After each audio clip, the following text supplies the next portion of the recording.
Okay, time for another edition of ACC Baseball, etc. I'm Daron Vaught. Thank you for joining us on this momentous occasion, Terrell. We've got an alum of ACC Baseball, all ACC performer with the NC State Wolfpack back in 2021.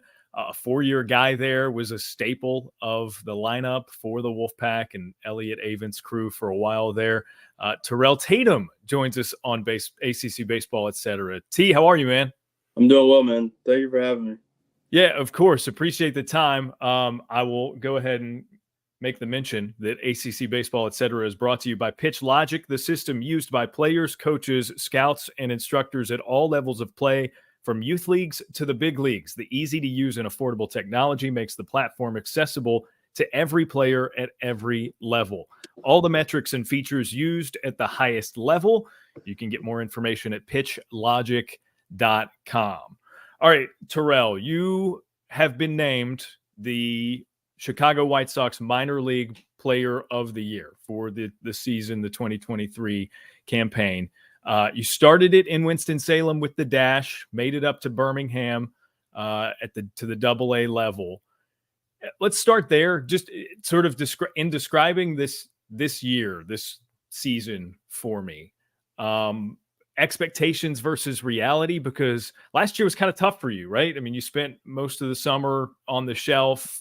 You were, I would say, probably anticipating a big bounce back for this year. How did that go for you? And did it feel sort of like this player of the year campaign from the start?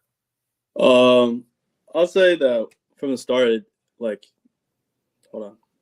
way that it started, yes. To begin the season in Winston, I was off to a really hot start. I didn't think I would be in Winston for actually as long as I was there, from the way that I was playing to start the season. So expectations to reality, I didn't really go into this season with any expectations, actually. Like, I was just wanting to go out there and really show the White Sox what I could do in a full season and what I could really, truly bring to the table in a full season. I was lucky enough to stay completely healthy all season, so that was another big thing that I was really happy about. Being named Player of the Year is an incredible honor. It was something I really did not expect at all, actually, because I didn't really think anything about it up until maybe around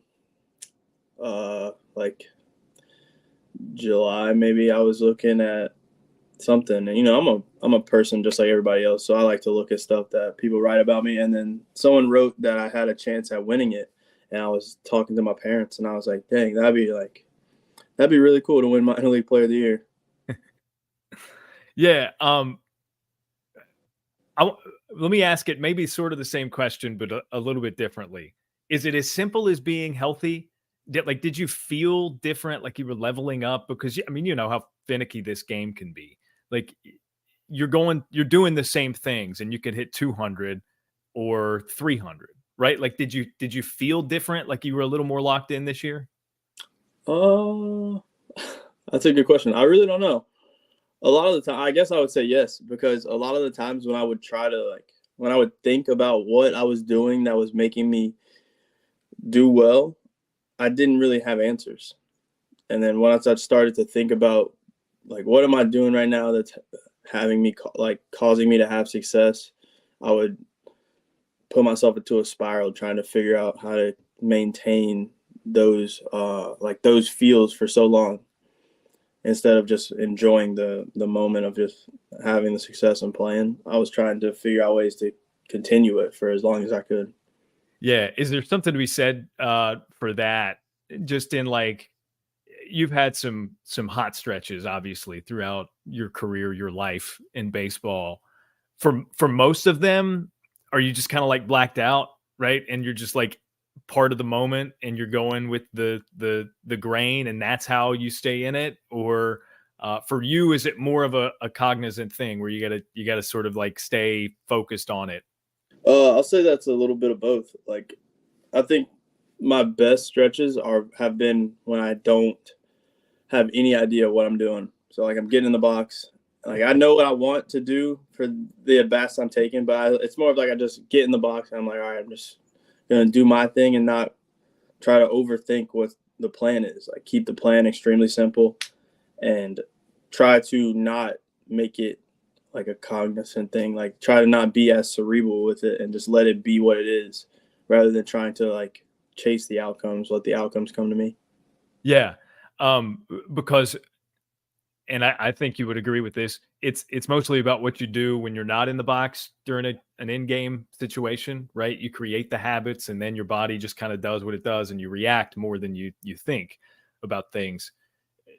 Since entering professional baseball, what's been the biggest change to your day-to-day? Like, is there something that you're doing more of, significantly less of, something you're doing entirely differently? Yeah, I actually do a lot of stuff a lot differently. Like in college, I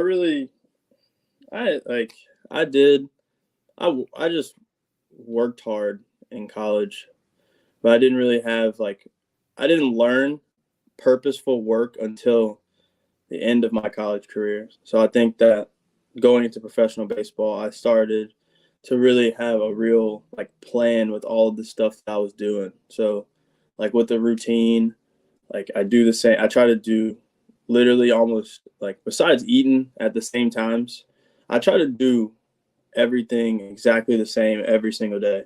So like I'll show up to the field. Like that's one thing that I don't do every day. I don't show up at the exact same time every single day. But like when I show up to the field, I try to do all the same stuff. So like I'll go outside. I started doing this year. I started going outside and grounding before the games. So I'll walk in the grass for like 10 to 15 minutes with no shoes, no socks on. Just out there. And then I'll come back inside. I added cold tubbing in to the end of the season when it started to get into the later half, and I was like, dang, I'm really needing to pull myself back together so I can make it through the rest of the season. But I would go inside, I would cold tub, sit in the cold tub for 2 to 3 minutes, and then I'd get in the shower, and then I'd sit in my locker and wait for the game. And the kid. Sorry, I'm going to interrupt. The grounding interests me. Like I've seen guys do it before, and maybe it's for different reasons. What benefit? What do you think? What do you feel like you get out of it? I have no idea. I have no idea. I really just enjoyed it. Like it was different. It was something that got me out of my comfort zone. It wasn't something that I've ever done before. So I wanted to step out of what I was comfortable with, and I wanted to try it. Like I haven't ran outside in the grass barefoot probably since I was a child. So it was something that was really different. So I thought that it really played a part into being present in the moments of all of this year. I love that. And so that's going to lead me down a path that pertains to mindfulness. Like you said at NC State, you just kind of worked hard, right? It's a day-to-day thing. You're in college. Have you put a little more thought into sort of that mindfulness aspect of it as a professional, and how are others around you doing that, right? Like, is that a common thing at the advanced AA levels? I can't, I truly can't speak for anyone else because I have no idea what they're thinking or what their plans, so what they have written out in their little notebooks of what they want the game to be for them. Mm-hmm. I know that for me in college, I took the idea of I just want to outwork everyone, because that's the only thing that I've ever really known was just work hard and let the chips fall where they may. If you get on the field, take advantage of your opportunities. When you don't, try to be a good teammate as much as you can. In pro ball, it's a lot different because it's so many more people, and then there's other factors and stuff involved. So I still I don't know how to not take that mindset into it. I talk to guys, I talk to some of the coaches and stuff, and they tell me they all wish it was as simple as the guy who works the hardest gets the promotion or gets the next job, and it's not like that because it's a big business as well, and that's just a part of it. Yeah. I'm going to back it up because again, this is an ACC baseball podcast. Well, let's dig in a little bit more to your time at NC State. You went through playing college ball at what was ultimately a really weird time for any player, right? I mean, you dealt with the shortened 2020. For you guys in particular, 2021 had its own set of weird factors and adversity. And then I remember, so I do the collegiate national team games for USA Baseball. And when you guys got back from Omaha in 21, Elliott Avent was the collegiate national team's manager. So, right. And he and I, obviously having called your games and others in the area, had a relationship prior to that. But I remember on draft day that summer, and you guys had a ton of you guys went drafted, right? Yeah. I was talking to him about some of you specifically, and your name came up, and of course you got taken in the 16th round by the Chicago White Sox. And I would have said prior to talking to Coach Avent, Terrell, I would have thought you were a shoe-in to stay just because of you weren't expected to go so high that you like had to go. To me, with the game-winning home run against Vandy in the College World Series, if anybody on that NC State team felt like they had unfinished business to get back the next year, in my mind, it was you. But I understand, like, there are all kinds of factors in play with everybody, and it's a very personal decision. What was that summer like for you, and was it much of a decision at all when you heard your name called? Oh man, so that summer was a real whirlwind, especially the College World Series, because it was such a that was one of the weirdest things I've ever experienced in baseball. Like, we were sitting in our hotel room, got a text message, and he sat the whole team down and explained to us, like, hey guys, we're waiting on them to make a decision. It's like midnight. We're all sitting in the conference room, like where we eat breakfast. And then we got the decision that we weren't playing anymore. And it was really weird. So the weeks go by and the time passes, and I'm sitting in my apartment, and I get the text message and the phone call that, hey, we just picked you. We'll have some information for you in the next few days. It was a big decision for me because I think that's a big reason why I really, I've only been back to Raleigh once. And I think that's a big reason why I really have an issue with going back, because I know that personally I made the right business decision. Cause that's what it comes down to. Cause it's about bettering your career and bettering your life emotionally and mentally. I think that I should have gone back to school because it would have, one, I could have finished what we started. Two, I could have maybe done better and got drafted high. Like, things could have been different. But in the moment of it, it was like, okay, your opportunity is right now. Do you want to risk going back to school and not having the leverage that you have now, or do you want to take your chance and let the chips fall where they may and give it all you got and see what happens? And that was really what weighed into my decision, was that I knew what I was up against going back to school as opposed to going when I did. Man, I love that honesty. I don't know how many, and again, similarly, you can't speak for others, I can't speak for others. I don't know how many others in similar situations would be that honest about sort of being torn, right, between the business decision and emotionally for you what you might have wanted to do. Who was involved in that decision? Just sort of your inner circle of people. Who did you sort of consult? Just you. Yeah. Man, that's a heck of a way to make a big decision like that. Not even like dad.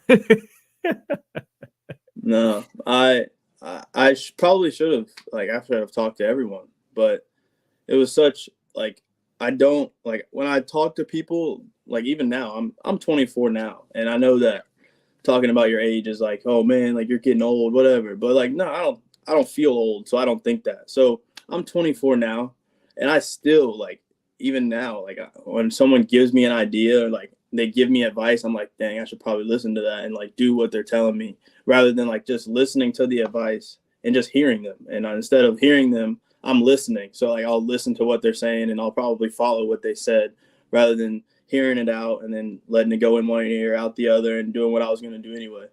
So Yeah. I think me making that decision solely was probably what was best for me because it allowed me to be in the situation that I'm in. Like, I couldn't imagine what being in a better situation right now, honestly. Yeah. Oh, for sure. For sure. And none of this is to say that, to like second guess or anything, Yeah, of but course, like, of course. because obviously you're doing really well for yourself. I know Elliott and others in that program and around the program are super proud. So I appreciate you like sort of digging in on that. It's not a super easy question to answer. Maybe we'll lighten it up a little bit with Elliott. Tell me what are the what's the best thing about playing for Elliott Avent and what's the worst thing? I'll say the best thing about playing for Elliott Avent is that he's a real player's coach. So, like, he has your back no matter what happens. He really cares about his guys and all of, like, every single one of you, like y'all are one of his children. I don't know, the last year that I was there, we didn't really have any bad moments with E because he was, like, letting us be, like, we were a group of guys that were a bunch of older guys, so he was letting us basically, like, make the decisions. Like, he was writing the lineup, Hart was doing what Hart does, so it was just naturally flowing how it was supposed to.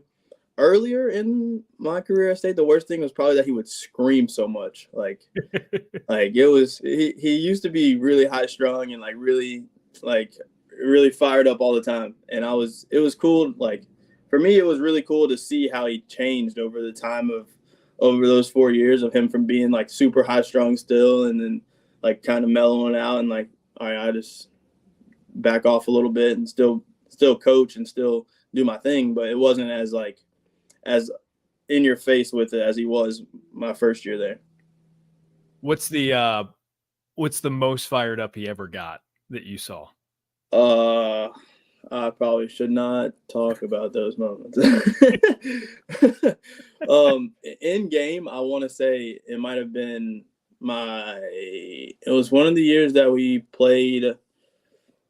I think I only saw him get thrown out once. But let's see. I'm trying to remember chronology. It wouldn't have been like the spin move around the umpire. That was no. That was before me. Yeah. So my first year was 18, and I think that was when he was starting to like relax on getting thrown out as much. But I saw him get thrown out we were losing to Quinnipiac on a Sunday or something, and I genuinely don't know why. I don't remember like exactly what happened, but something happened and he took off out of the dugout and he got thrown out in like 3 seconds. And then he went back up. He went upstairs and watched the game.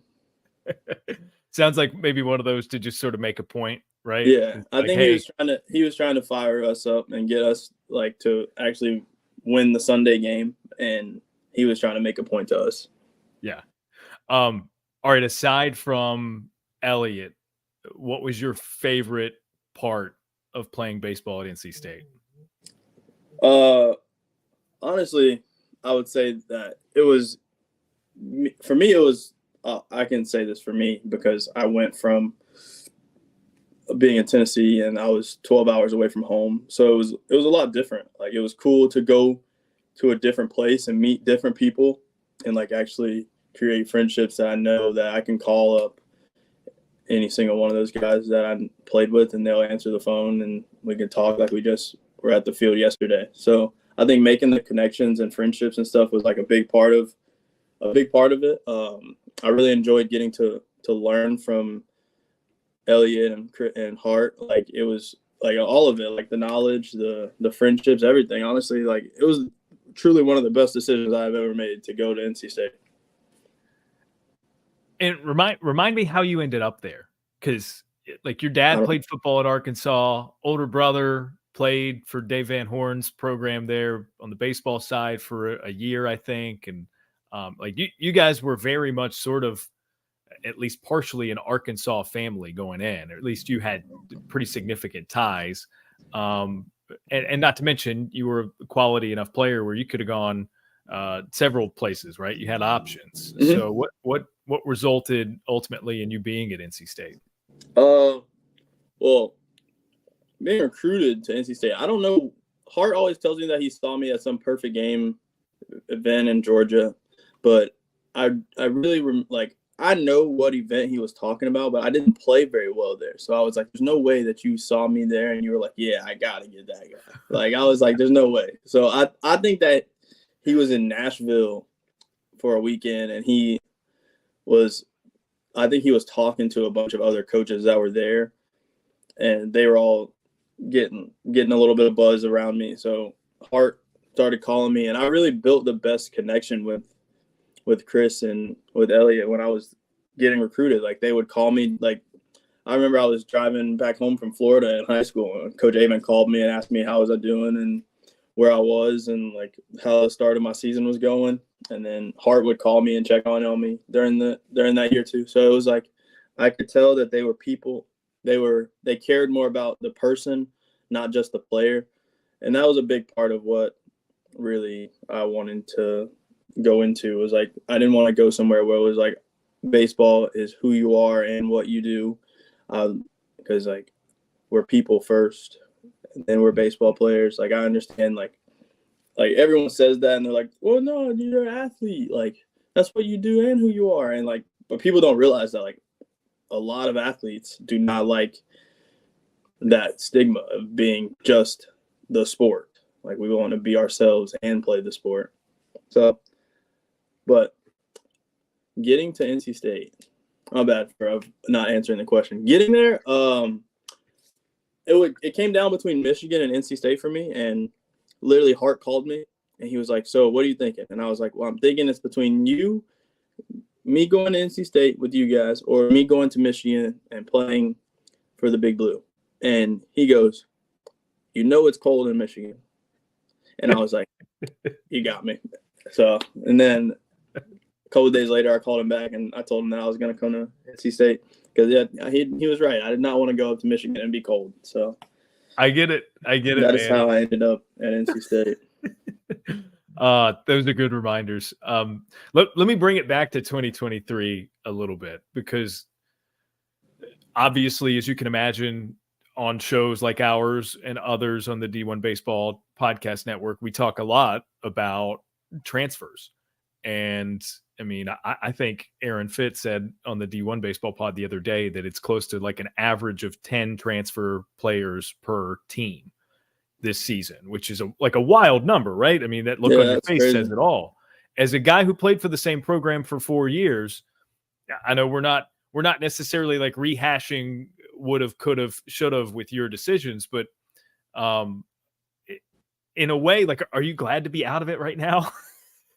Just because it seems you talk about that player-coach relationship, and I know coaches who have guys coming in from other schools who they have told me, Terrell, like they're like, well, I hope he's a good dude. I don't know him.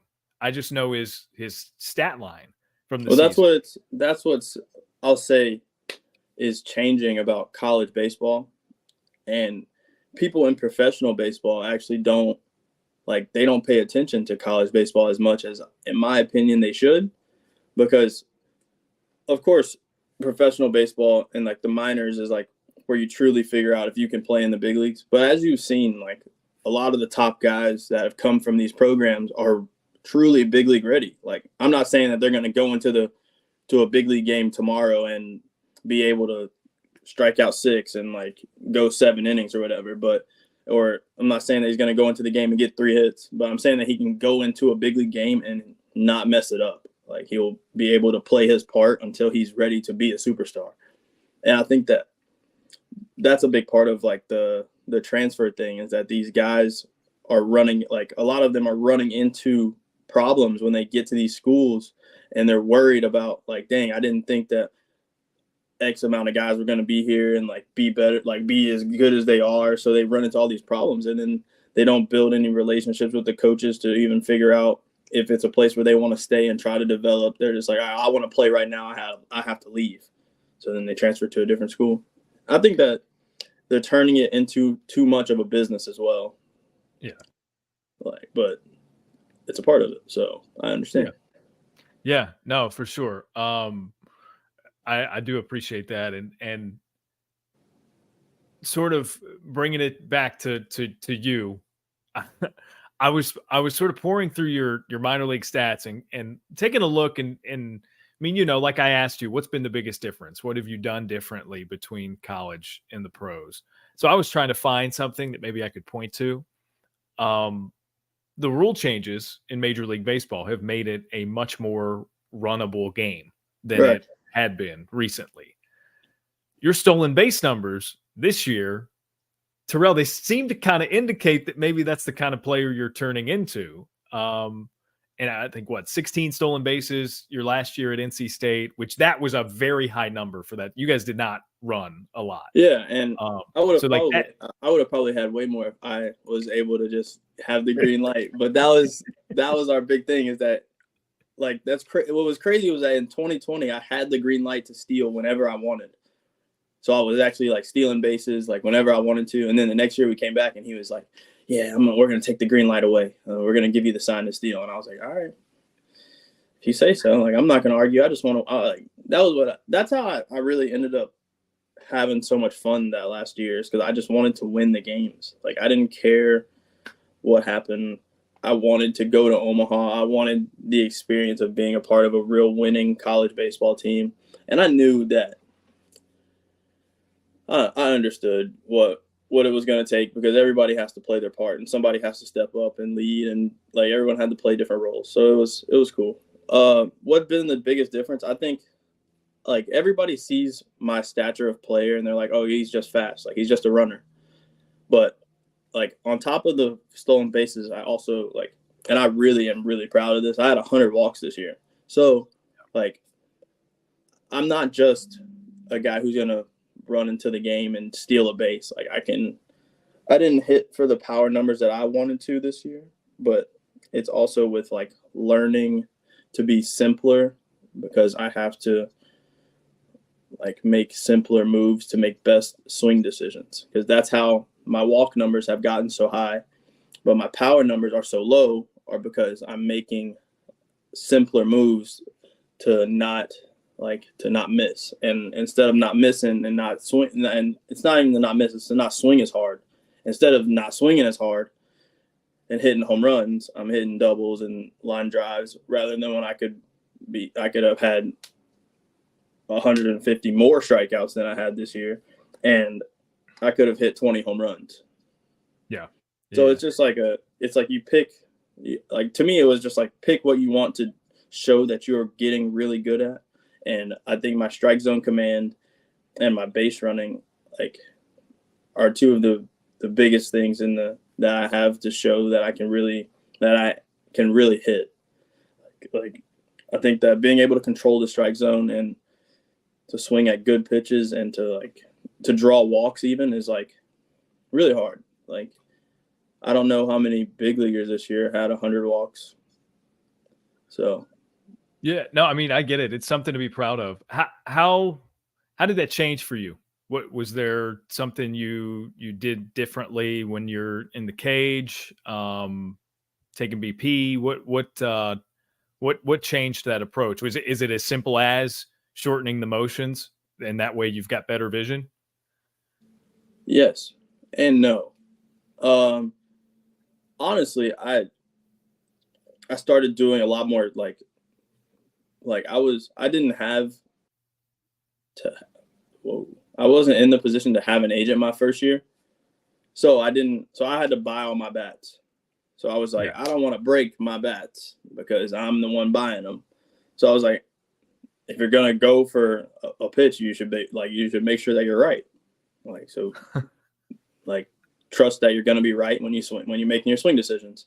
And then this year I was in a position to where I had an agent that was able to purchase me bats and like send me bats when I asked for them. And I was like, I don't like asking for stuff. Hence the reason I was buying all my bats. So I didn't want to ask my agent for bats that often. So I was still taking the same approach. Like, make sure that you're right when you're going for these pitches, because you don't want to like break all of your bats, because it's really easy to break them and it's really hard to break them as well. So it's just like, just be right. And that's all that it is. Be simple and be correct. That's such a funny motivator, but it's understandable. Like, I think it's relatable that people will understand that. And it's also, I just think it's great that it stayed the same, even though the situation changed, right? Like, you were no longer paying for your bats, but it's just like, I don't want others to have to. Like, might as well make good contact. Yeah. So that's what it's, like, I've told guys on like in our org ask me that, like, why don't you swing at like borderline pitches? And I'm like, I want to break my bat. And that's truly why. Like, if I don't think that I can, like, one, I think that it's not a good pitch. If it's not a good pitch that I can handle, I'm not going to swing. So if it's a borderline pitch, I'm likely not going to swing. And then I don't want to break my bat either. So it's a win-win. Yeah. All right, let's wrap up on one thing. How well do you keep up with the NC State program? I followed a lot during 22. Yep. Because I still knew guys on the team. And I still, like, I played with a few guys that are on the team now. So I will be following now. Like, I still really I'm really turning into a really old, like, Wolfpack fan. Because I am. Like, I didn't think, like, while I was at school, I actually would say this. Like, I had no real ties to North Carolina. So, like, I didn't really have any reason to, like, really care about NC State after I left. And then after being there for 4 years, I was like, dang, I actually really love this place. So I'm really thinking that I'm going to follow them probably just as hard as I did when I was playing last year, like 2 years ago. So yeah, I don't know. It's interesting. All right. Well, let me ask you this, because you know some of the guys, and we talked about it last week, the rotation coming back. Apparently, our guy Sam Highfill looks as good as he has in a couple of years. Whitaker and Willitson somehow are still there throwing. So, like, that's going to be the weekend rotation. Like, that was the weekend rotation the last time you played for the Wolfpack. That's actually really funny. I'm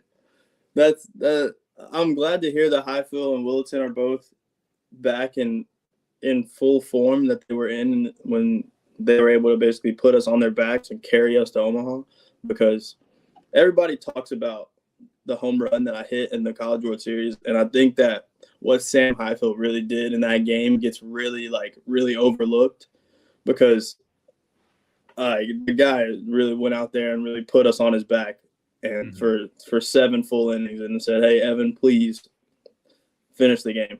Because I'm sure if Sam could have, he would have went out there and pitched the last 2 innings.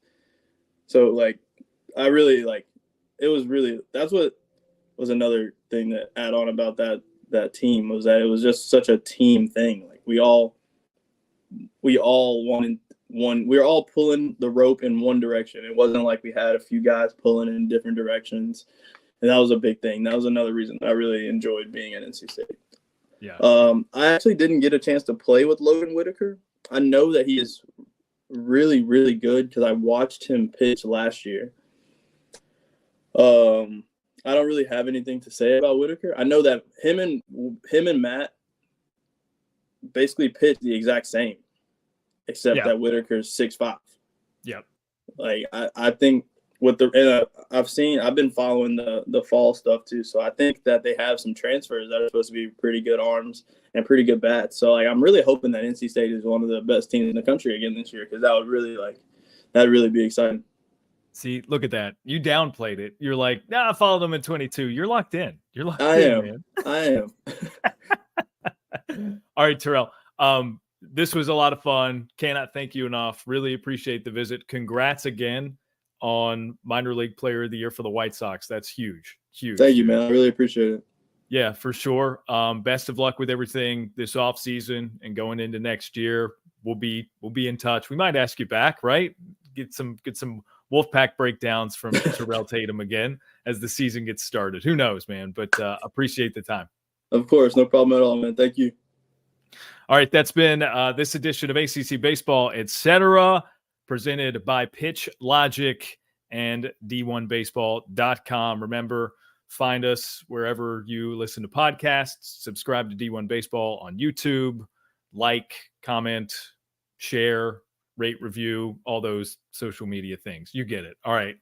Terrell, appreciate you, man. Take care. We'll see you next time.